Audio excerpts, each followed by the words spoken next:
A car creeps down a dim block just after dark, rolling slowly past a corner where people usually stand. Then a figure steps out, moving quickly like the plan already set.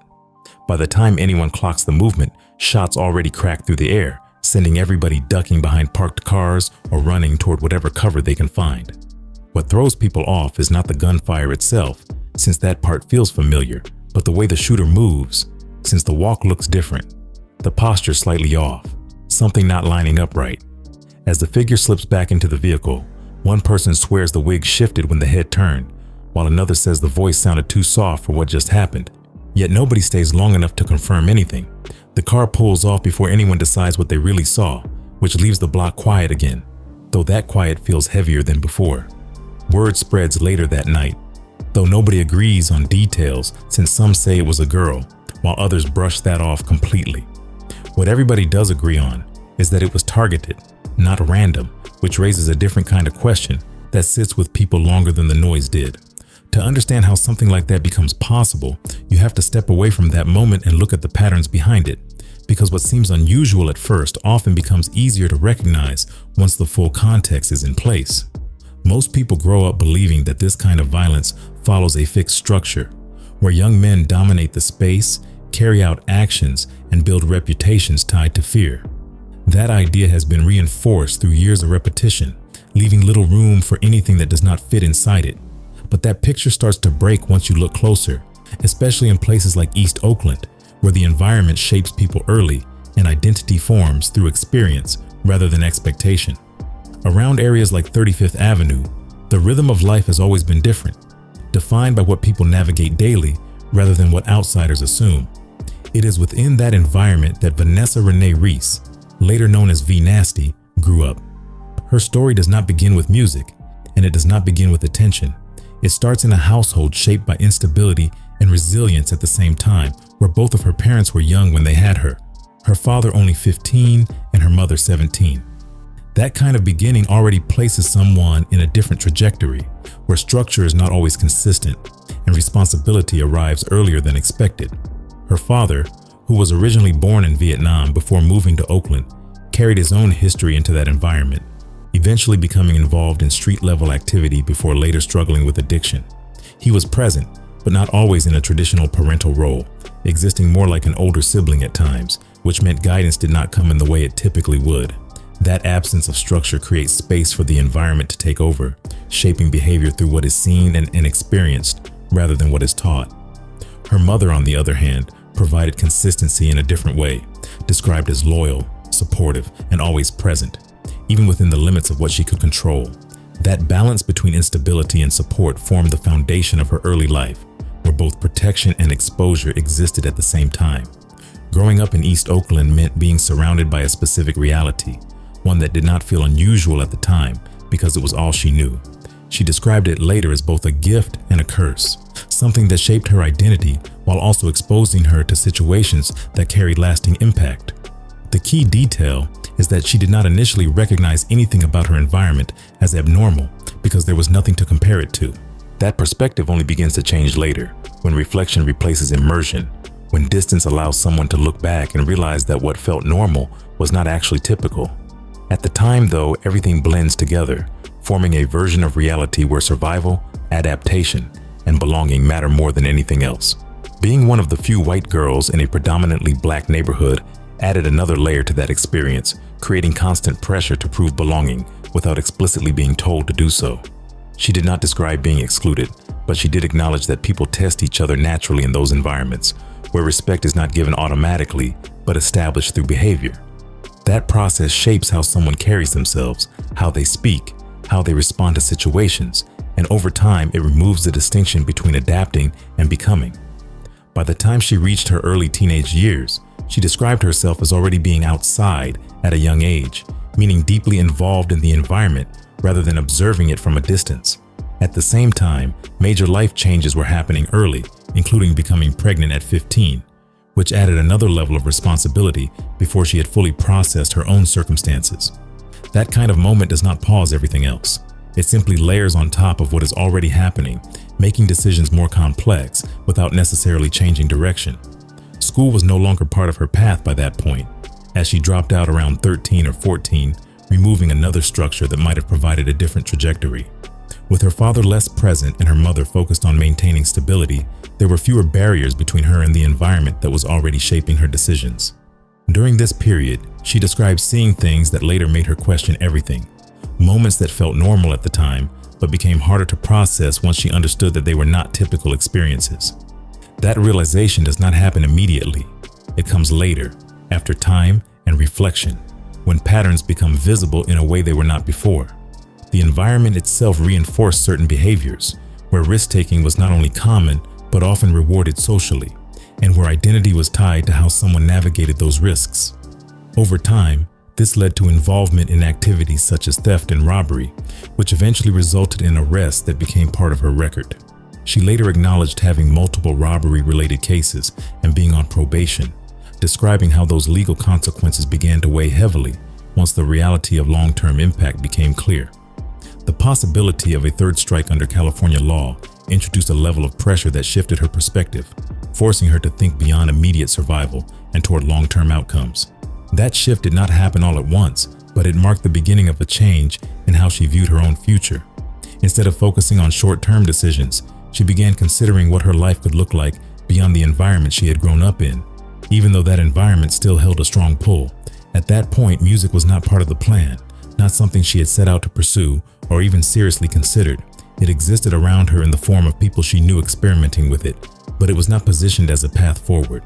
She described freestyling occasionally, mostly casually, without any intention of turning it into something more. The turning point came through proximity rather than ambition, through connections that formed naturally within her circle.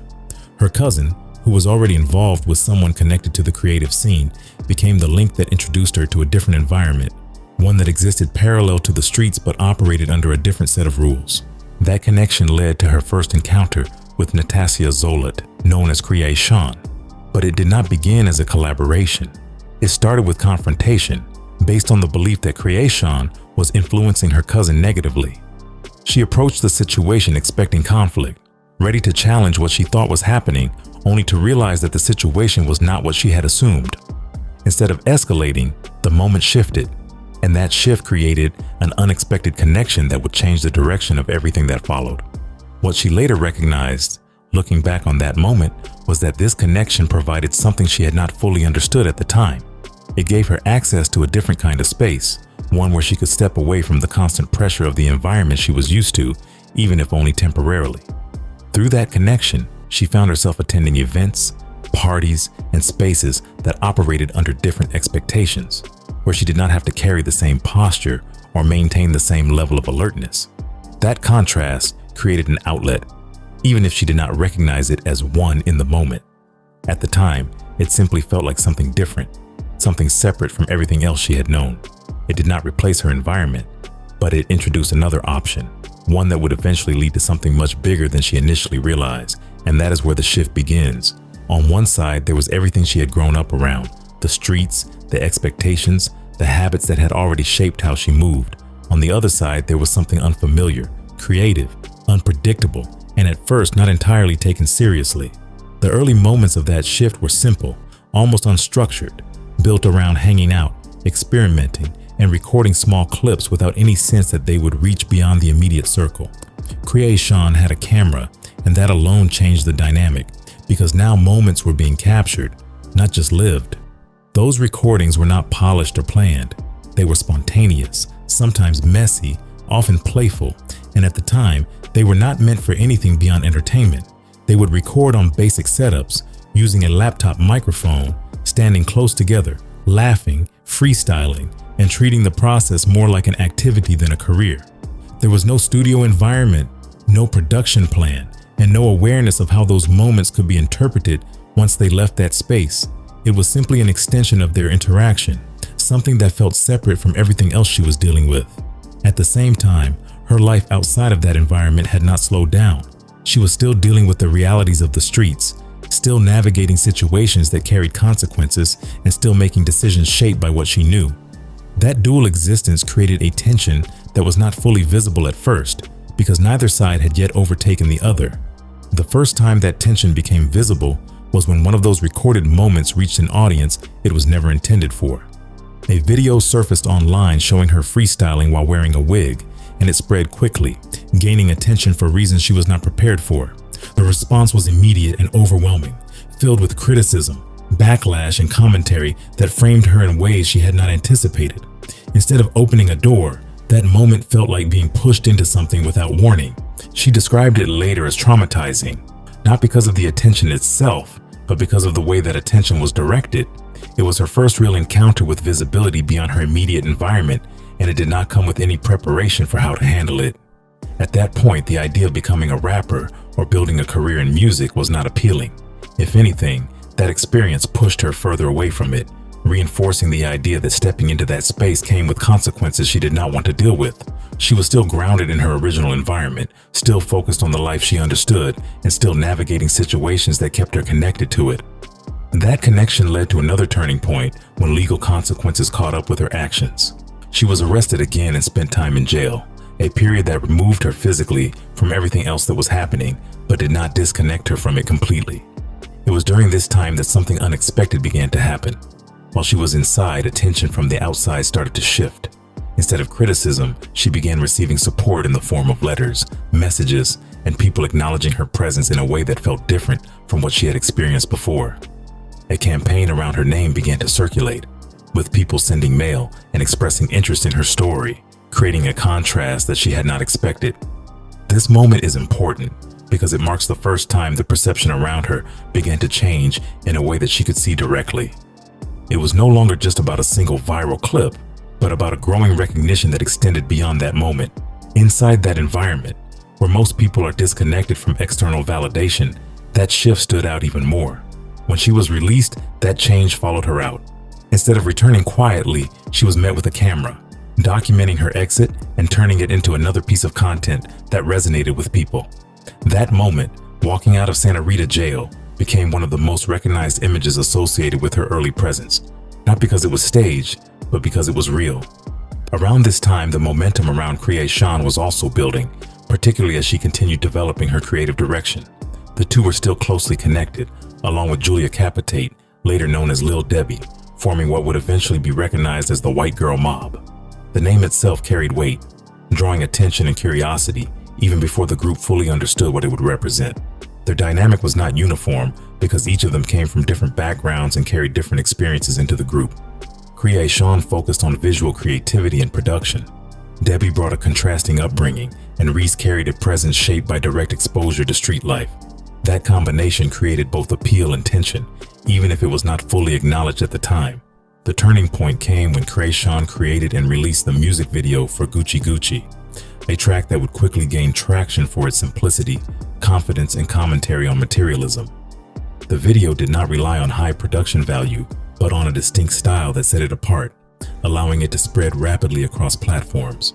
When she first heard the track before its release, she described an immediate reaction, recognizing its potential even before it reached a wider audience. That moment stands out because it shows a shift in awareness where she began to see how something created within that space could extend far beyond it. Once the video was released, the impact was immediate. It gained millions of views within weeks, pushing Creation into national visibility and bringing attention to everyone connected to her. That level of exposure created opportunities that had not existed before, including industry interest, media coverage, and potential deals. At the same time, it brought increased scrutiny, particularly toward Reese, whose past and behavior became subjects of public discussion. Older videos resurfaced, including the one that had originally gone viral, reigniting criticism and placing her back into a spotlight she had not fully chosen. This created a situation where perception and reality began to blur, where her documented experiences were combined with assumptions, exaggerations, and narratives shaped by people outside of her environment. The gap between what had actually happened and how it was interpreted began to widen, making it harder to separate one from the other. Despite this, she continued moving forward within the space, eventually collaborating with Gucci Mane on a project titled Battle. That collaboration came through industry connections and represented a significant step into a mainstream visibility, placing her alongside an established figure in hip-hop. The process of creating that project introduced another layer of complexity as she navigated the pressures of recording, performing, and maintaining presence within an industry that operated differently from anything she had experienced before. At the same time, she was dealing with personal challenges, including substance use and the physical toll it was taking on her body. During the recording of that project, she experienced withdrawal symptoms for the first time after being cut off from the substances she had become accustomed to, forcing her to push through physical discomfort while still completing the work. That moment highlights the intersection between personal struggle and professional opportunity, where both exist at the same time without canceling each other out. The project itself received mixed reactions, reflecting both interest in her raw presence and criticism regarding refinement and execution. It expanded her reach, but it also reinforced the scrutiny that followed her, keeping her within a cycle where attention and criticism existed together. Around this period, the separation between the group members began to grow, as internal tensions, personal differences, and external pressures created fractures that could not be easily resolved. Lil Debbie was eventually removed from the group, and over time, the white girl mob dissolved completely, ending the collective identity that had initially brought them attention. Creation's momentum slowed after her debut album did not meet expectations, while financial issues later complicated her position within the industry. Reese continued releasing music independently for a period, but her visibility gradually declined as attention shifted toward new artists and new trends. Looking back, that entire sequence of events reflects how quickly visibility can rise and fall, especially when it is built on a combination of authenticity, controversy, and timing. It also shows how identity can become something that is both lived and performed at the same time, making it difficult to separate where one ends and the other begins. As that chapter began to close, it became clear that not every story in this space follows the same pattern, because involvement can take different forms depending on the environment, the individual, and the circumstances surrounding them. At the same time, it sets up a broader understanding that female involvement in these environments cannot be explained through a single perspective, because each case carries its own combination of experience, choice, and consequence. It also made one thing clear: women's involvement is not one story, but many, shaped by different choices, pressures, and consequences. Sacramento does not announce itself the way larger cities do, but the structure underneath it follows the same rules, shaped by long-standing tensions, shifting alliances, and moments that escalate faster than they begin. By the early 2020s, those tensions were no longer quiet, especially after the April 3rd, 2022, shooting downtown near 10th and K Street, where multiple shooters opened fire, leaving 6 dead and several others injured. Investigations later tied the violence to ongoing disputes between rival groups, confirming what people already knew beneath the surface. What changed was not just the violence itself, but how it was being told. Instead of waiting for official reports, people started documenting events in real time, breaking them down through social media, videos, and podcasts. That shift allowed individuals directly connected to these environments to speak for themselves without filtering their experiences through anyone else. That is where Jaliek enters the story. She did not introduce herself cautiously or indirectly. She spoke with a tone that made her position clear from the start, identifying herself with a mindset built around conflict, reputation, and response. She referred to herself as EBK, meaning she was willing to go against anyone regardless of affiliation, emphasizing that she did not operate with alliances when it came to conflict. That statement alone set the foundation for everything that followed, because it framed her as someone who does not wait for problems, but steps into them directly. Her story centers around a long-running conflict tied to Sacramento's local scene, specifically involving another figure who would later gain recognition in music. According to her account, the situation did not begin with fame, but with proximity, relationships, and tension that built over time. She described how the other individual was not originally from their section, but became connected through someone from the area, placing her in a position where she was present but not fully accepted. That distinction mattered because in environments like this, belonging is not automatic.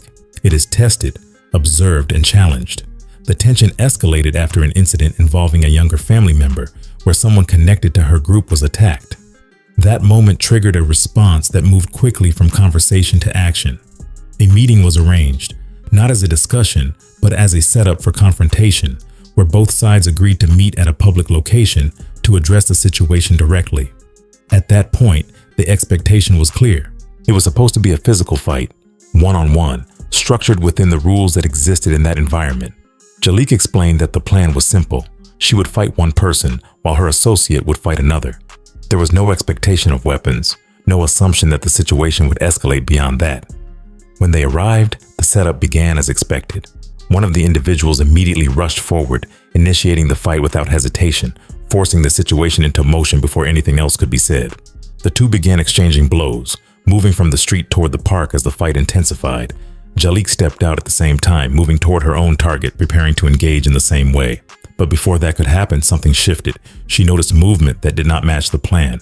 According to her account, she saw the other individual reach for a firearm, pulling it out in a way that she described as calculated rather than reactive. That moment changed everything because it meant the situation was no longer a fight. It had become something else entirely. Her response was immediate. She moved toward a companion demanding her own weapon, retrieving it from a bag without hesitation. Within seconds, both sides were no longer preparing to fight, but aiming at each other, shifting from physical confrontation to armed standoff. She described the moment as direct and controlled, pointing her weapon while telling the other to do the same, creating a pause where both sides understood exactly what was happening. It was no longer about winning a fight. It was about surviving what came next. For a brief moment, the situation held. The other individual lowered their weapon slightly, signaling hesitation, and for a second, it seemed like the escalation might stop there. Then the shots started. Jalik described hearing the first gunfire, explaining that the shots were not initially aimed directly, but fired in the air, creating confusion more than immediate harm. That distinction mattered because it showed that not every action in that moment was calculated to hit a target. Some were meant to disrupt, to scatter, or to create space. Her response was different. She fired back directly, aiming toward the other side, engaging fully once the situation crossed that line. The exchange lasted only seconds, but within that time, the environment shifted completely, turning what was supposed to be a controlled confrontation into something unpredictable. Then her weapon jammed. That detail stands out because it changed her position instantly. 1 second she was engaged, the next she was exposed, unable to continue firing while still in the middle of the situation. She described attempting to clear it while moving, but the malfunction forced her to adjust quickly. At the same time, the original fight was still happening, with her associate continuing to overpower the other individual, unaware of how quickly everything had escalated around them. That created a split focus, where she had to manage both the failed weapon and the ongoing fight happening a few feet away. She moved toward her associate, telling her to stop and pull away, recognizing that staying in that position would only increase the risk. But breaking that momentum was not immediate, because the fight had already gone too far to end cleanly. Eventually, they separated, pulling back toward the car as the situation dissolved into movement rather than structure. At that point, the other individual had already left the immediate area, removing the direct threat but leaving behind the aftermath of what had just happened. As they reached the car, the weapon was cleared, restored to working condition and checked again, but by then, the moment had passed. The confrontation had already ended, not through resolution, but through separation. Jalik's account does not present this as a single event, but as the starting point for everything that followed. She connects that moment directly to the narratives that appeared later, particularly in music, where references to the incident were made without naming her directly. She points to specific lines, explaining how they relate to what happened that day, arguing that the story was told publicly in a way that did not fully match her version of events. That difference is what continues to fuel the conflict, because it is no longer just about what happened, but about how it is remembered and presented. At the same time, she makes it clear that her issue is not only with the past, but with how it continues to be referenced without direct acknowledgement. That ongoing tension keeps the situation active, even years after the original incident. What makes her account stand out is not just the content, but the way she delivers it. There is no hesitation, no attempt to soften the details, and no effort to frame it as anything other than what she believes it was. The structure of her story follows a clear sequence, from the initial tension to the setup, to the escalation, and finally to the aftermath. And that clarity is what holds attention, because it does not feel like speculation. It feels like a direct breakdown of events from someone who was there when it happened. But that is only part of it. What followed did not end at the park. Jalik ties that moment directly to how the story later appeared in music, especially in early songs that referenced a shooting without naming her outright. She points to lines describing shots being fired and no return fire, rejecting that version completely and insisting the exchange went both ways. She also describes how narratives about her being labeled reckless, a bad parent, or unstable spread alongside those songs, shaping public perception without her side being included. That shift turned a single incident into a long-term storyline, one that followed both of them as visibility grew. According to her, the issue is not just what happened, but how it was retold and who benefited from that version. She claims the conflict itself became the foundation for recognition, arguing that without it, the rise that followed would not have looked the same. And that is where Sacramento changes the pattern, because this is no longer just about presence or image. This is direct participation, where actions, consequences, and narratives all collide at once. Spokane does not present itself as a place where this kind of story unfolds, but that assumption is exactly what allows situations to build quietly until something forces attention. The structure is not obvious at first because it does not rely on large, visible groups moving openly. It exists in smaller networks built around relationships, shared spaces, and tensions that develop over time without being fully recognized. Danielle Anderson's case begins in that space, not with gunfire, but with a conflict that appeared ordinary at first and escalated step by step until it crossed a line that could not be reversed. The initial incident took place on March 13th, when a parent named Christy received a call from Spokane police informing her that her 17-year-old daughter had been involved in a felony hit and run. That moment set the sequence in motion because it forced direct contact between individuals who were already connected indirectly through the same social circle. Christy went to pick up her daughter, intending to bring her home, but the situation did not resolve there. Her daughter's belongings were located at a friend's house, and when they arrived, the situation shifted from retrieval to confrontation. Once inside, her daughter refused to leave, creating tension that escalated quickly. Danielle entered the situation at that point. According to Christy's account, Danielle positioned herself immediately within the conflict, not as a bystander, but as someone willing to take control of how the situation unfolded. What followed was not a calm exchange, but a heated confrontation where voices rose, positions hardened, and the situation moved beyond simple disagreement. Christy described the moment clearly. She stated that Danielle identified herself as affiliated with a gang and made direct threats, including saying she would shoot up the house and kill them. That detail is critical because it shows that the escalation from argument to violence was not sudden. It was verbalized, stated openly, and then left unresolved. At that moment, Christy did not take the threat seriously, partly because Danielle was a mother and partly because the situation still felt contained within an argument. That assumption created a gap between what was said and how it was interpreted, a gap that would become important later. Christy left without her daughter, and for the next 4 days, nothing happened on the surface. There were no immediate confrontations, no visible follow-up, and no clear indication that the situation was still active. But that silence did not mean the conflict had ended. It meant it was moving somewhere else. On the night of March 17th, around 10:30 p.m., the situation returned without warning. Christy was in bed when she heard gunshots outside her home. The sound was sudden and close enough to confirm that it was not distant or random. She got up immediately and moved toward the living room, where she saw an SUV circling back through the area. That detail matters because it shows intent. The vehicle did not pass once and disappeared. It returned, indicating that the movement was not accidental but deliberate. Bullets struck the home, and investigators later confirmed that the shooting targeted the residence directly. Christy believed that at one point, the shots were aimed toward her vehicle, suggesting that the target was not just a structure, but anything associated with it. In that moment, recognition replaced uncertainty. She identified the vehicle as belonging to Danielle. That recognition connected the earlier confrontation directly to the shooting, turning a verbal threat into a confirmed action. It removed any ambiguity about whether the two events were related, because the same individuals were now tied to both. Christy called 911, and law enforcement responded quickly. Within a short time, Spokane police located and stopped the vehicle believed to be involved in the shooting. Inside the SUV, officers found Danielle in the driver's seat. She was not alone. There were 6 teenagers in the vehicle with her, including her own son, and at least one of those teens had a firearm in his backpack. That detail reveals how the situation had developed beyond a single decision. It was no longer just about one person acting alone, but about a group moving together, carrying a weapon, and participating in an event that had already crossed into criminal territory.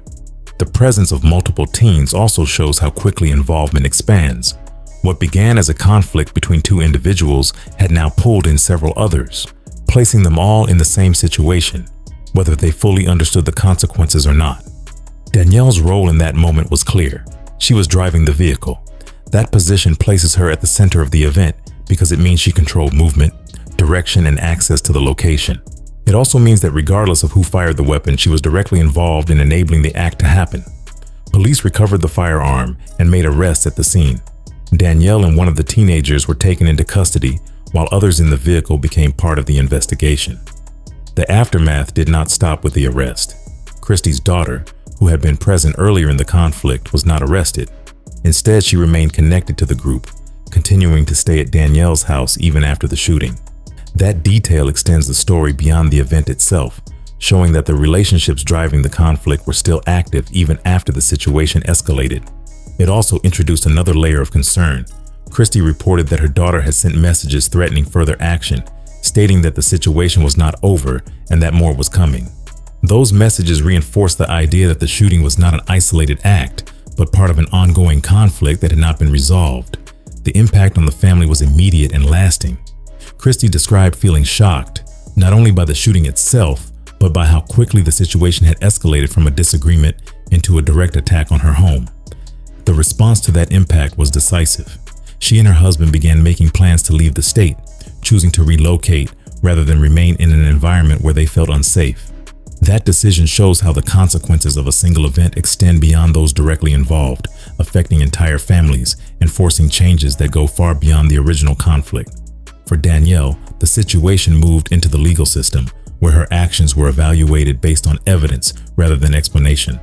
The focus shifted to what could be proven: her presence in the vehicle, her role as the driver, the connection between the earlier threat and the later shooting, and the presence of a firearm inside the car. Those elements formed the basis of the charges. The involvement of minors, the use of a firearm, and the act of firing into a residential area created a clear framework for prosecution. The presence of multiple teenagers in the vehicle also highlights how exposure works within these environments. They were not separate from the situation. They were part of it, whether through association, proximity, or participation. Being inside that vehicle placed them directly within the event, connecting them to the outcome regardless of individual roles. That detail matters because it shows how involvement spreads. It does not remain contained to one person. It extends outward, pulling others into the same space, often without a clear point where they fully understand the consequences of being there. Danielle's story does not rely on speculation or interpretation. It is built from a sequence of events that can be traced clearly from beginning to end. It starts with a conflict, moves through escalation, and ends with an act that brings legal consequences. Every stage is connected. Every decision leads to the next. And once the final step is taken, the outcome is no longer open to change. That is how the structure holds. Lord Lynn's story does not begin with a case file or a police report, and that difference shows immediately in how her identity is presented and understood. She emerged from Florida, specifically Palm Beach, building her presence through music, interviews, and online visibility rather than through documented incidents tied to violent activity. Her early trajectory follows a familiar pattern within modern rap culture, where artists use personality, narrative, and consistency to build recognition before the industry formally acknowledges them. Her music career began gaining traction around 2023, with releases such as What's Tea and other tracks that circulated across streaming platforms and social media. The numbers attached to those songs, while modest compared to mainstream artists, were enough to establish her as an emerging figure within a crowded space where attention is difficult to sustain without a clear identity. From the start, that identity leaned heavily on attitude, confrontation, and a presentation that emphasized toughness as a defining trait. In interviews, Lord Lynn consistently described herself in ways that reinforced that image, often focusing on conflict as a central part of her story. She spoke openly about fighting, including statements about engaging in physical altercations with men, framing those encounters as proof of strength rather than something to avoid. This was not presented as isolated incidents, but as a repeated pattern she considered part of how respect is earned and maintained within the spaces she navigated. She also described relationships with individuals connected to street environments, explaining how those connections brought her into situations that extended beyond personal disputes. These accounts positioned her close to conflict, though they often lacked the specific timelines, locations, or verifiable details that typically accompany documented incidents. Instead, her descriptions focused more on how she moved through those situations and what they represented for her identity. One recurring theme in her statements involved reversing expectations within relationships, particularly when she discussed providing financial support to partners. She framed this as taking control in spaces where traditional roles often place men in that position, using it as another example of how she did not conform to expected patterns. While this added to her image of independence, it also highlighted a focus on perception, where how she is seen matters as much as what actually happens. Another detail that appeared in her interviews involved her approach to conflict across different environments, including references to interacting with individuals from rival sides without treating those interactions as unusual.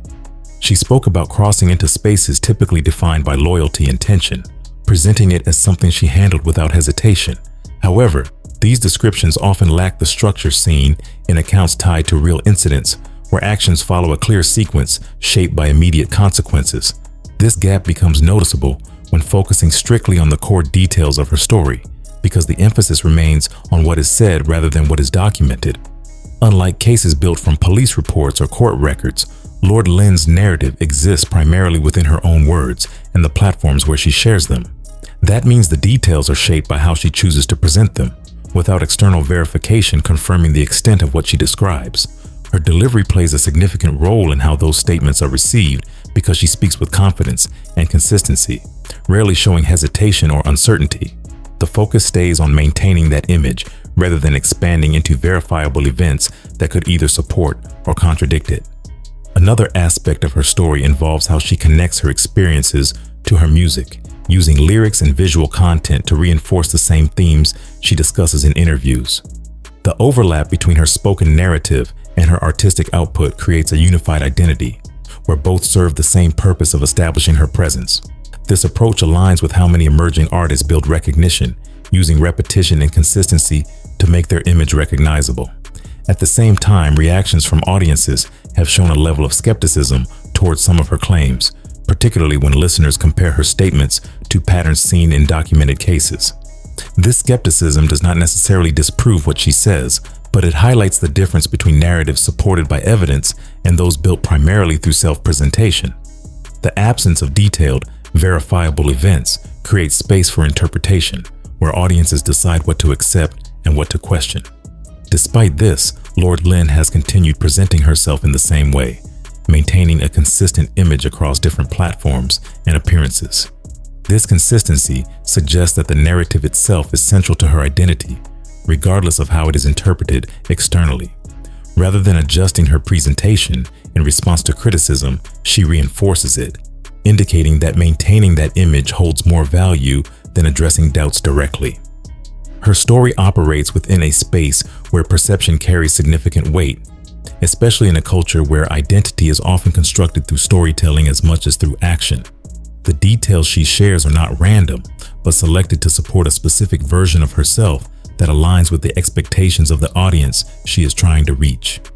Across all these stories, the pattern becomes clear when you strip everything down to the core actions.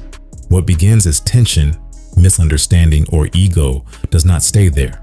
It moves, escalates, and eventually crosses a line that cannot be undone.